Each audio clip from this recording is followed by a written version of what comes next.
trên Amazon với mức giá cực kỳ ưu đãi như đăng ký brand với USPTO, tuần theo link thêm, tuần trên Go Scout, logistics và warehouse. Xem hình thông tin chi tiết dưới phần mô tả nhé.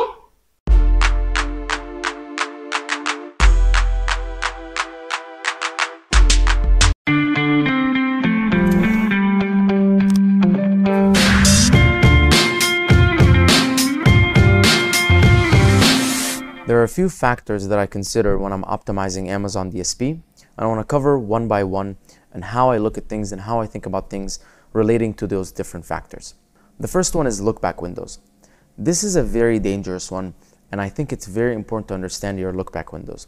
The reason I say this is the way that Amazon DSP charges you is based on impressions.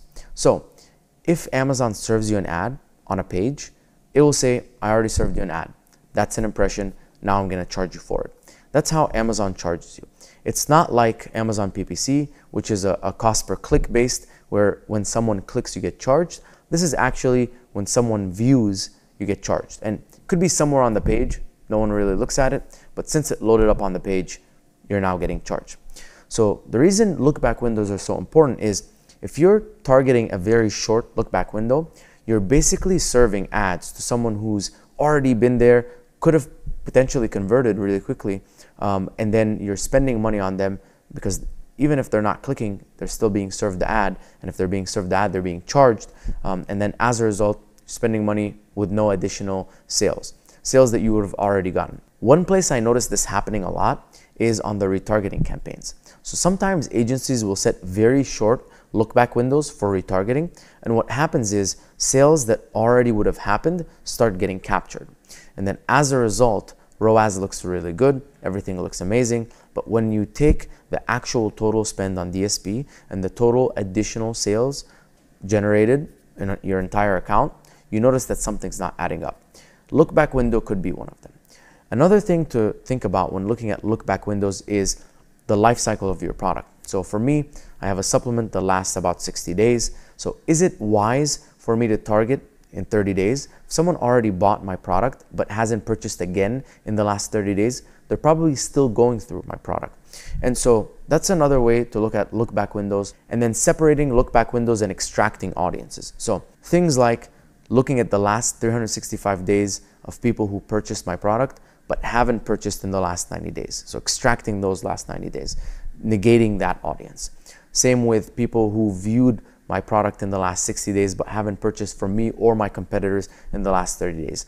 Is that 30-day audience actually appropriate or not? So that's one of the factors to consider when you're optimizing your Amazon DSP. Look back windows are very important. Next, I want to cover frequency. How many times the ads get served to audience in one day? So it could be 8 times a day, 20 times a day. The only real thing I found here is split testing. And usually if you're noticing not good results, try going in one direction of let's do less frequent.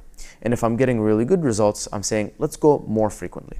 The reason I do this is because when I'm going less frequently, I'm spending less money, and hopefully that improves the equation where, you know, ROAS is sales divided by spend. So if I'm spending less, ROAS looks bigger.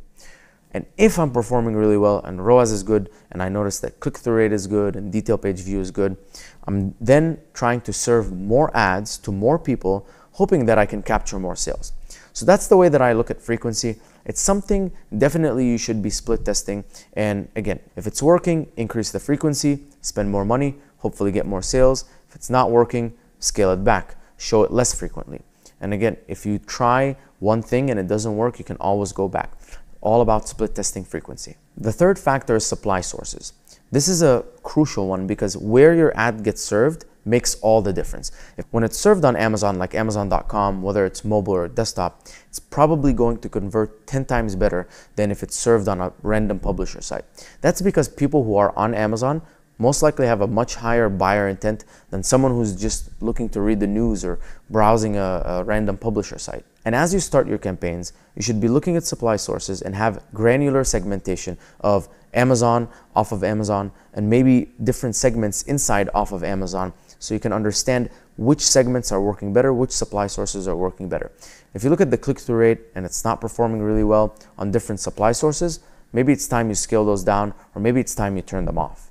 And don't worry, I'm going to explain the different KPIs in Amazon DSP and which ones you should keep an eye out on based on which funnel segment you're in. Next is audience, and that's the one that you can get the most creative with.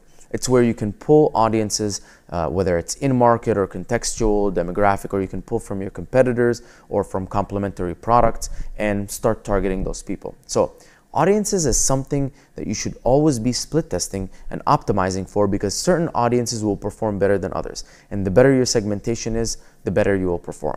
Generally, I like to segment by price. So more expensive or less expensive. And one thing you should keep in mind is you need at least 1,000 visitors a month in that audience for the audience to run. So if you create an audience and only 500 people visit that audience, maybe the audience is a certain one single product and only 500 people visit that product in that month, Amazon won't process it. It's just not enough data for Amazon to use it as an audience. So be careful of that. And finally, creatives.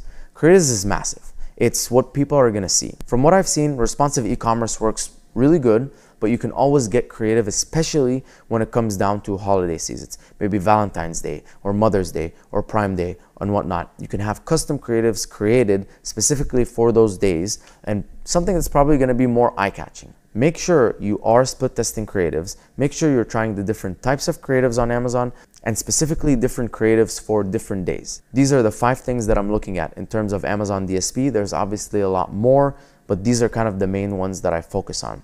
It's important to understand what each does. It's important to always split test and get data and then make decisions based on that data.